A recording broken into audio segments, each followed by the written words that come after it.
All right, welcome everybody. It is November. It's our idea share. My name is Beth Golick from Key Ministry. I'm joined by my colleague, Catherine Boyle. Wave, Catherine, there she is.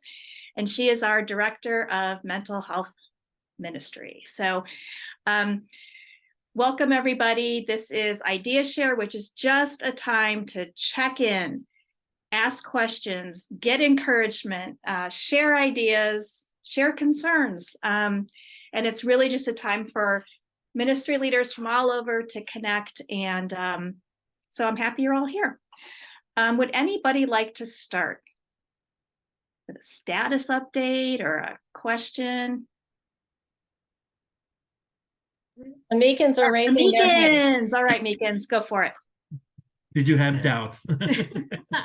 There are so many cool things happening, and I could take up the whole time, but I will not do that because we love all our friends and we want to hear from all of them. But I'm telling you what, this is so exciting because this is a movement, and the movement is moving, and it's so exciting to be a part in so many ways. So we had a church leaders conference here in Lynchburg, and for the very first time, there was an opportunity for disability ministry. And so we had so much fun. We were pulled in with the director of our church, and we got to speak to pastors and other church leaders about why it's important for you to have a special needs ministry and why it's important for you to appreciate those with disabilities. And we had 4 hours with them. So people were coming and going because there were other opportunities of things that they could do. But we had 4 hours, and they were coming from long distances. One was coming from Massachusetts. We're in Lynchburg, Virginia. That's quite a distance. And they flew in. That was 3 pastors, and one of them attended our session. And then there was somebody from the DC area, which is not super close either. That's like 3 hours or so, depending on where. And so we were able to really come alongside them in their frustrations and their struggles and their concerns and their why and when and all of those questions that everybody always has. So that was a super huge and wonderful opportunity for us. And it had been in the works for gosh, Catherine, we started talking to you about this, what, 1.5 years ago or 2 years ago, something like that. Yeah, it was about a year ago. Yeah. Got going. Yeah. So we are so thrilled that it happened. And so it's funny because the director was like, do you think that we need to do this again? And of course, you know what our answer is about that. Absolutely, because being on the roster was a huge communication. So that for that alone, but there were really good people that were sincerely there for moving things forward in their realm. So that was really, really cool. So had to share because it finally happened and we were so thrilled about that. Then so you go from the big and then you go to the small, but it's got a lot of ramifications. One of the little churches in our, not little, I mean, they have 1,300 members, but a church in our area that is pretty recent with their special needs ministry. The director actually came to Disability in the Church in Cleveland in whatever that was, April. And so we've had a chance to chat a little bit here and there, but she decided to have a resource fair for the members, the families that are in her church, and it's growing. Their disability ministry is growing. And so she decided to have a resource fair, and she invited us to come, which was always delightful. And because we have the parent support piece. So there were representatives from, ABA people and therapeutic riding and Amazement Square. I don't know if y'all are familiar with Amazement Square, but it's a children's museum. And they are the only children's museum in our area that is also considered, that has a certification. They're called a Certified Autism Center. So they make room for events for our families, and they don't really just limit it to people with autism, and families that are impacted by autism, but any kind of special needs. So that was really fun to participate in and to talk with the lady from Amazement Square and see her heart and for the things that she wanted to do at this children's museum. And now I'm going to let other people talk, but I could not share those things. That is awesome. And there's nothing like a good report from the Meekins to kick off our idea share. So thank you. That's tremendous. And, it's been fun because you kind of shared about this opportunity, the first thing that you were talking about, in some previous chats. And so it's so exciting to hear how well it went. That's just incredible. So great job and yay, God. Yeah, you got it. Yes, that's good. Thank you for kicking us off. Who wants to try to follow that? Yes, Mercedes. Hi, how are you? So I have a great friend, Chantel, here who works with me in our ministry. So I haven't been in a meeting with you guys in a while, but so apart from being in Access now, I'm working with CAC, our adults program. And so she's the manager for the culinary for our life skills. We're gonna taper off now with like a daily living for life skills with our adults. And also next weekend is our buddy break.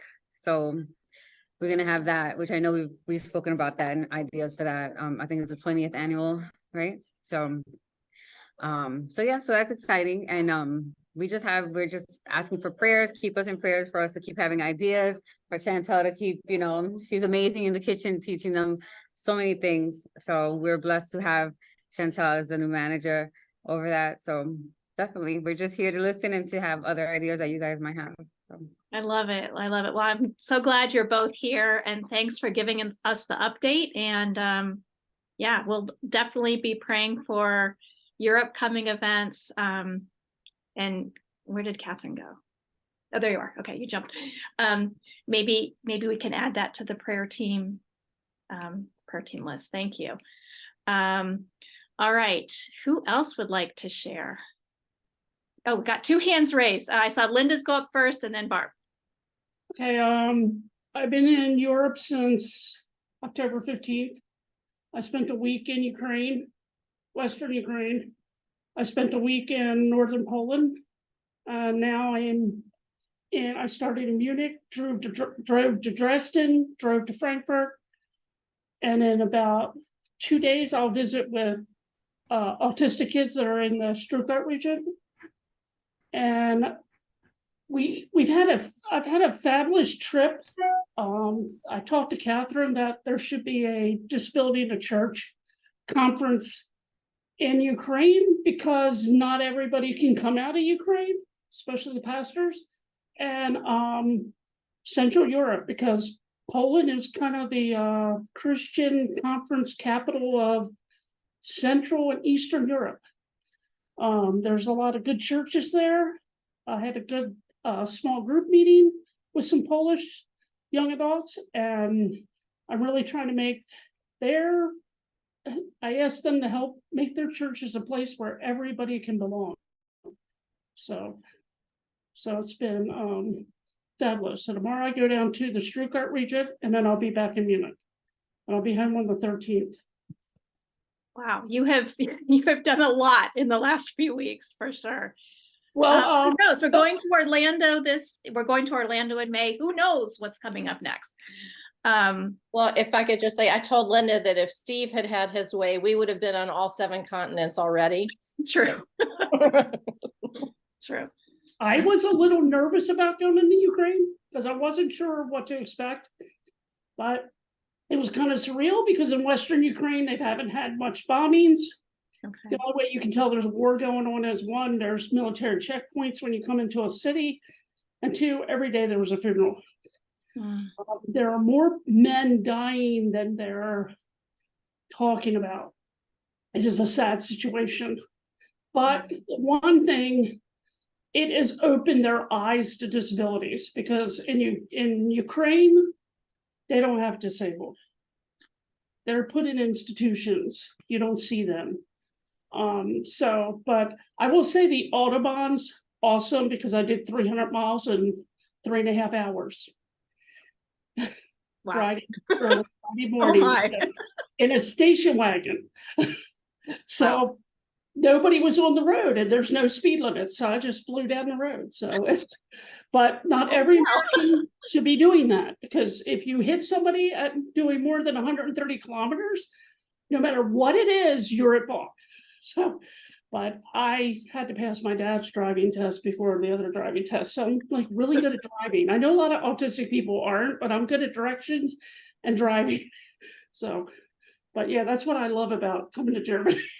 Just speed, pass cops too. They don't do anything. So, Awesome. Well, thank you for the report. It's always like incredibly interesting to hear about the work you're doing, Linda. So thank you. thank you. All right, Barb. I was just going to give an update on Wonderful Works. As most of you know, we are starting this grant project with the Church of the Nazarene denomination. So tomorrow, we're having our first focus group on some video curriculum that we are going to be producing. So if you just keep that in your prayers, we sent out our prototypes for all the things we're working on to some people within the denomination. And we want to get good feedback because we're going to start producing it in the next year.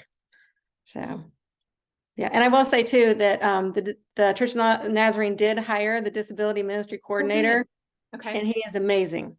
Great. That's wonderful. Yeah, we're all I think, super was it excited. the last idea share that you mentioned that? Yeah, I think so. Yeah, so that we were doing interviews. So they did they did hire someone. He's already started working with us. We could not be more pleased. So That's fantastic. yeah. That's really good news. Thank you for the update. I'm loving all the updates today. All right. Anybody else? Al. Yeah, I'm Al. I'm from New Jersey, not too far out of New York City. I was in France for a week at the beginning of October for a first-time family disability retreat in Bretagne, which is Western France, kind of on the ocean. And yeah, there were 6 children between 8 and 18, and their moms were there for the first time. It went really well. It was just an overnight retreat. I think it was about 28 hours total. Very intense time. People bonded right away.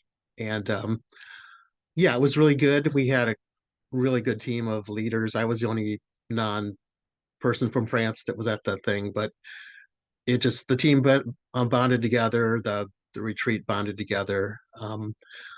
And then the next week we got asked to go back again next year to the same retreat center. So that's what we want, is kind of repeating these things. So we have to figure out a date for 2024, but it's already going to happen, Lord willing. So that was good. Stateside, I've been in Pennsylvania a bunch for different events since coming back. I was at a Eastern District retreat, pastor's retreat for the Evangelical Free Church of America. That pretty much covers New York, Washington, D.C., Philadelphia. A lot of the urban centers on the Northeast are part of that. And I know Steve Gerstovich talks about getting pastors to buy in for disability ministry. So I was hanging out with my ordained friends there. And I had a lot of good conversations with pastors, including one of the co-superintendents of our district.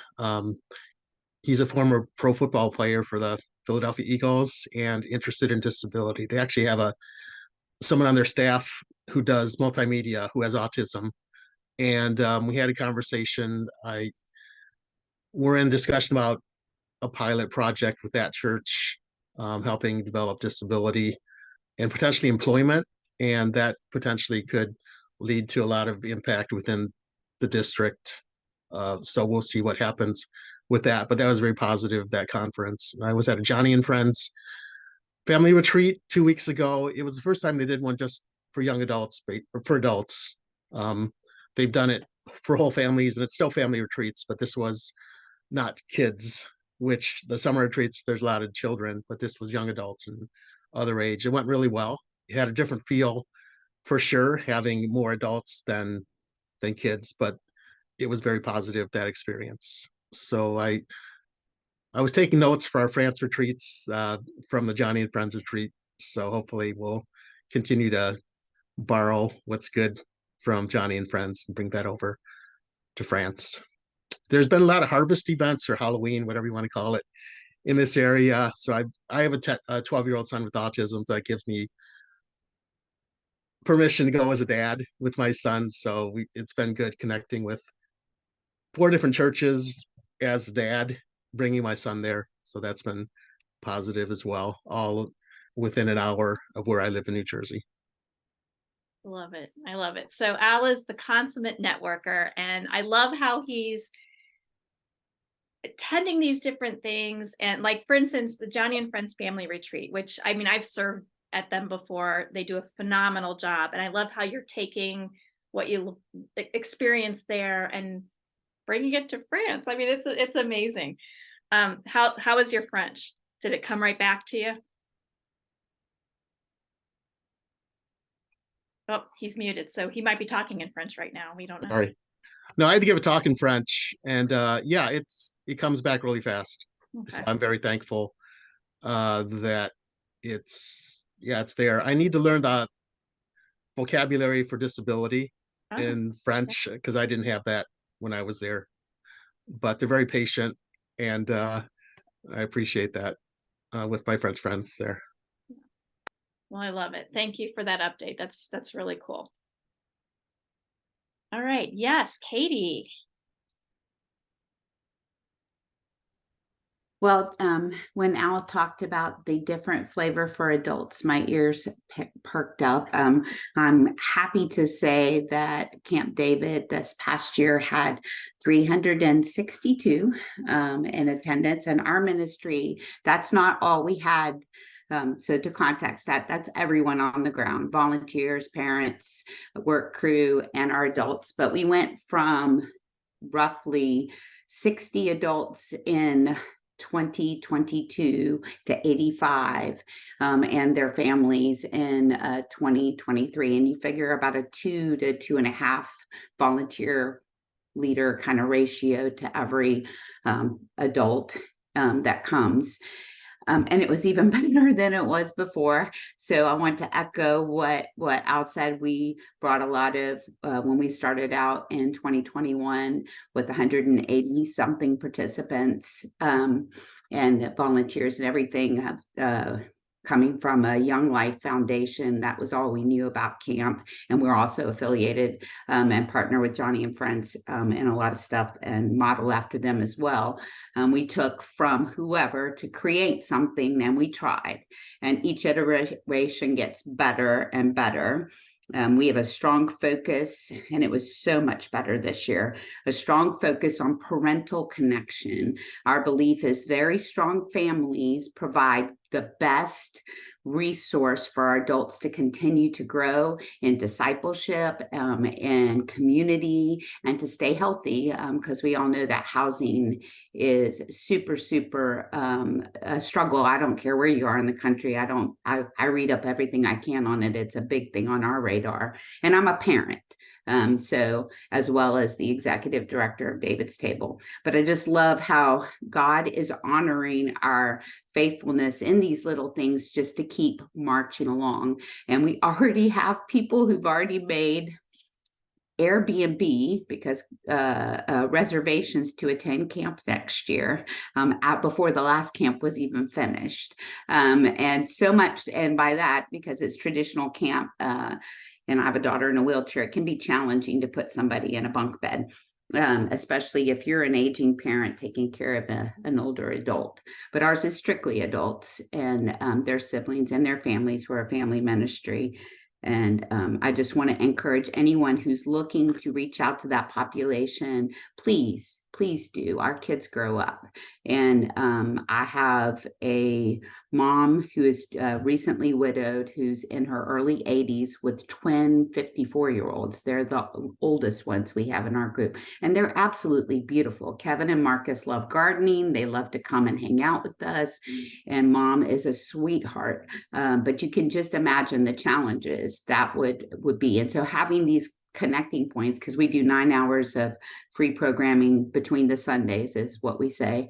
Like we did over 400, we got all sorts of metrics are coming in for the first time. We're relatively new, but over 468 or something hours worth of programming that we are able to provide that helps to keep our families consistently connected, and just keep on trying stuff and keep on sharing stuff. And I love this. I'm sorry I haven't been able to join before, but excited to hear what others are doing, and it's very encouraging. So thank you.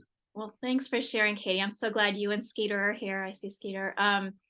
So folks, if you are not familiar with David's Table, please check them out. And may I suggest you go to keyministry.org/podcast, because I got to sit down with them and we had a whole conversation, and you can listen to that. They are delightful people, not to mention an incredible organization. So Thank you very thanks much. for being here. Yes, Meekins. I just wanted to share with you, Katie and Skeeter, how vital that ministry is. We have such a dilemma in our area with adults and what they can do all day long, adults with disabilities. And unfortunately, there's at least one organization that isn't pro-family. And it just breaks your heart because they sometimes put wedges between parents and their children, and who are now adults, right? So it is such a blessing to know that you're out there and you're doing your thing. And we're just praying that, something like that can come to our area too. Well, to encourage you, God has made a path. We're just about to finish our first year within the upstate, a second location that is now able to add on an additional weekly event. And we have a stakeholder who's got another church that wants to join. And I'm saying this very transparently to all of you, we have no idea what we're doing, but we're just taking the next step is revealed, and we move. We're trying to control growth what we can, but we are developing a model with the goal to do nothing more than to equip other communities to see possibilities. And so I'm really excited about this next year, that God will put the appropriate people and relationships in place to make it possible for us to actually present that next year at DATC. That's kind of the short-term goal that I'm working towards, is to have something that I can say, David's Table in a box. That's what my board chair says, but it's really more of, you can do this. It is possible for you to scale it to your existing resources, and we can give you some ideas and things shared and all of that. So it is definitely our hope to be able to do that next year. And that's something I would invite y'all to pray about as well, because we know there is a void specifically for this community, because it is so incredibly hard. And I said, I'm a parent. I have a biological daughter who's 26 with cerebral palsy and autism. I have a stepdaughter who is developmentally delayed, has schizophrenia and bipolar. And then God sent us a daughter who aged out of the foster system, who has a significant genetic disorder and has autism as well. And so 23, 26, and 29. So can totally understand, like, from the perspective of doing ministry and desiring a rich and abundant life for all of our family members, what a challenge that can be. But God's in the fire with us, so that's where we land. So, well, thank you for being a faithful servant. Absolutely. And now, can you all see now why I enjoyed our conversation so much? Incredible people, and just how obedient you are to what you're hearing from the Lord, but just taking the next step. So thank you. And I love how your goal is to come up with something that's replicatable. That's a word, right? Replicatable. Okay. That's replicatable, and then wanting to tell others about it. That's incredible. And maybe in a couple years, we'll be back on this little screen and we can all say that, we have a David's table in our community, in each of our communities, because we represent a lot of different communities here. So that's incredible. Thanks, Katie and Skeeter. All right, who else would like to share? Anyone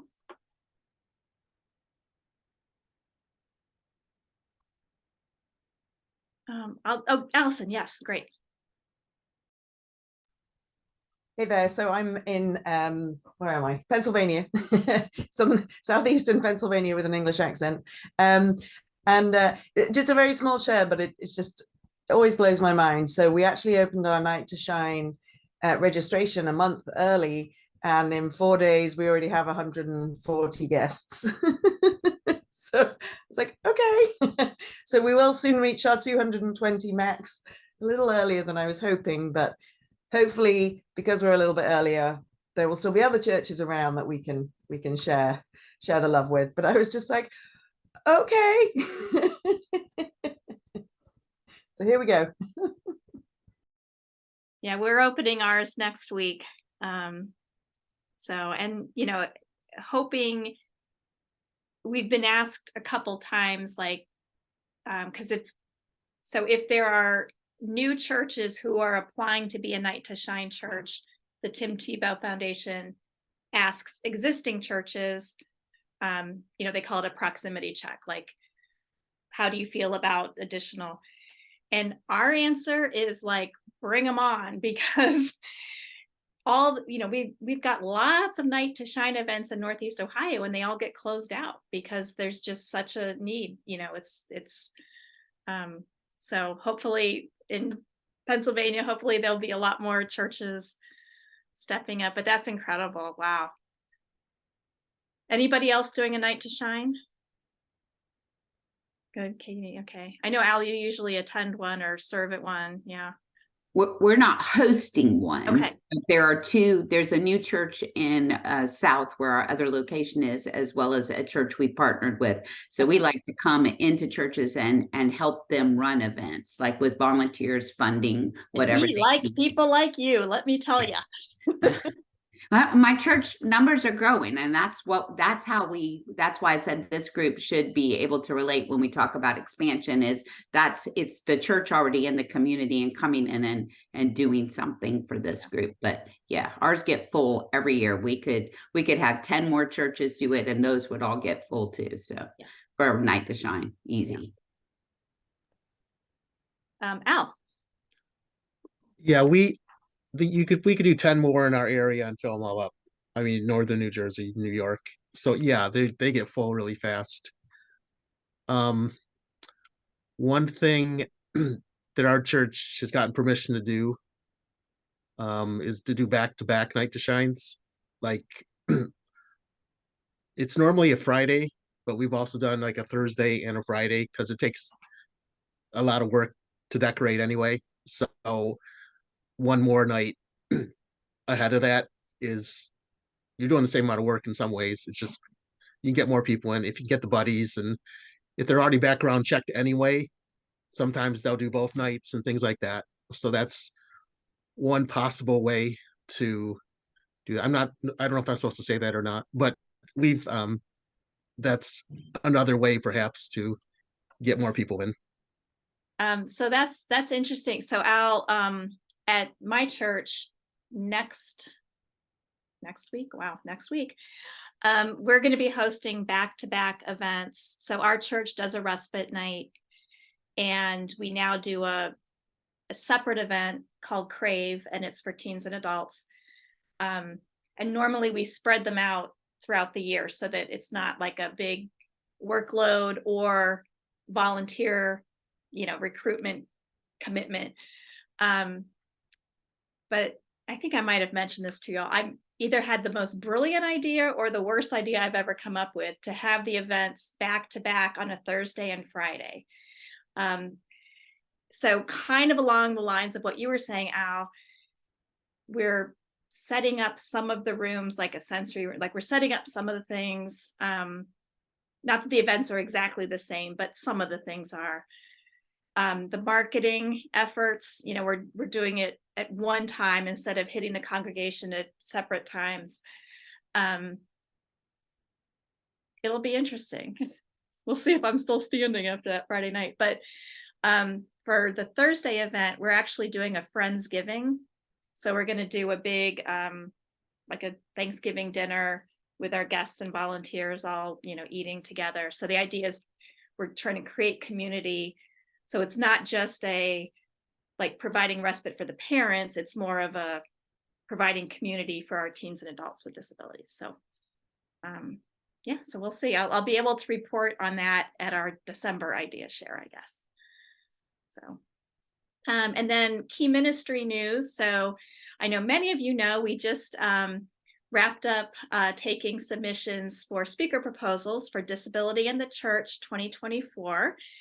And so the conference will be held in Orlando this year at Calvary Orlando. And if you are not currently receiving the weekly DATC news updates, I highly encourage you to sign up. So I'm pretty sure Catherine's putting it in the chat right now, but if you go to keyministry.org and click on DATC, it'll take you to a page where you can sign up for weekly updates and just get caught up on what we've announced so far. So Katie, I think I emailed you back, but yes, sponsorship information is coming super soon. And we just have all kinds of exciting things happening. So like literally each week, we're going to be rolling something out. So you'll want to make sure you're getting those emails. All right, anybody else? Yes, Meekins. I had to share one more thing. I was going to wait till next month, but since, there's a little pause here, I thought I would share it today. So we have talked about this for quite a while. We started an experiment at our church with Life Group. And that Life Group was, for those of you who don't know about it, was to incorporate and bring together those with disabilities, parents who are impacted by disabilities, and everybody else. So because we isolate ourselves out so much, because a lot of people who are not in disability world don't know what to do with us. So we decided, okay, well, let's just open a life group and host a life group. And just in the description, we didn't say, that it's for different kinds of groups of people. We just said, this is for everybody, those who, and we listed all kinds of wonderful things so that if somebody was reading it and they could identify with one of those things, they might say, oh, let's go to that life group. And so we are so incredibly blessed to see what God has done. And, the people that do not have disabilities or who have not been in disability world, it was a little bit of an education for them when they first came in. And now we've got more and more families. The word is getting out and there are more and more families. So one thing that happened this past Sunday, and that brought tears to my eyes, that was so precious. One mom who comes every single week has a son who is an adult, who has schizophrenia and autism, and ends up in the hospital, God bless him, probably like every other month because of some of his episodes. He's got someone in his family who's a trigger, and that does not help. So, and y'all know what I'm talking about. So, but just to watch this young man blossom and bloom in this class has just been the greatest blessing. I may have to cry about this, but so Tom asks always, does anybody want to read the Bible? Because it's an inductive Bible study. And so we read and then we pick it apart and we have so much fun with the discussion. And so this young man raised his hand. He wanted to read, and Amy will often read. Our daughter Amy, who has Charge syndrome, will often read. But he wanted to read, and his mom, who is really one of the quietest ones in the class, I don't think she's ever contributed in the Bible study itself. She will tell us her prayer requests, but she's never contributed in the Bible study. And here's this young man, and she's helping him on her phone make it bigger and bigger so that he could read the scripture, and then helping him with the words that were hard. It was the coolest thing. ever. And we've got another young woman who is also, she comes from a family of 6. 4 of the members of that family have autism, and she will contribute. She has difficulty, she stutters a lot, and so she's not brave often to do that, but every now and then and what she says is incredibly profound. And so we like to encourage that without pressuring her. So it is a huge blessing. So I encourage y'all, if you have the opportunity to help other people create life groups for those who have disability or impacted by disability in some way, and those who are not, it is great for really bringing awareness. And really, this is the way life is supposed to be. We're all supposed to be That is it right there. Yes. Yeah. So cool. I love it. I love it. And I love how like everybody is getting to use their gifts. I love it. Now, Amy sets up all the technology when we walk in the room. So when we set up the class with coffee and all the other stuff that you do, she sets up the technology. Perfect. Because we have a Zoom component for those who can't come. And then there's a couple that whose gift is cooking, baking, and bringing food, and they do that every week. They feed us lunch, dinner. That's probably why people keep coming back, really. Hey, whatever it takes, whatever it takes. I love it. Oh, this has been so much fun. Anybody else? And then, but I do have like one other little announcement. Did everybody that wants to share get a chance to?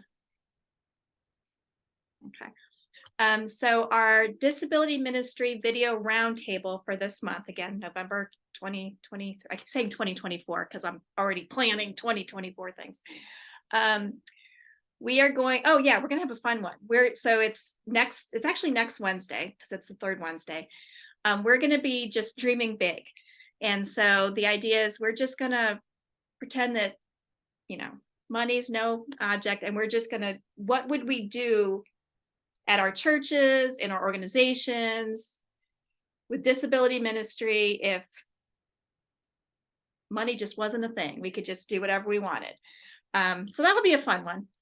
And it doesn't matter if you're at a small church with a small budget or a big church with a big budget or no budget, whatever it is. This is just going to be a dreaming and a fun conversation. So Catherine put that in the chat, keyministry.org/events.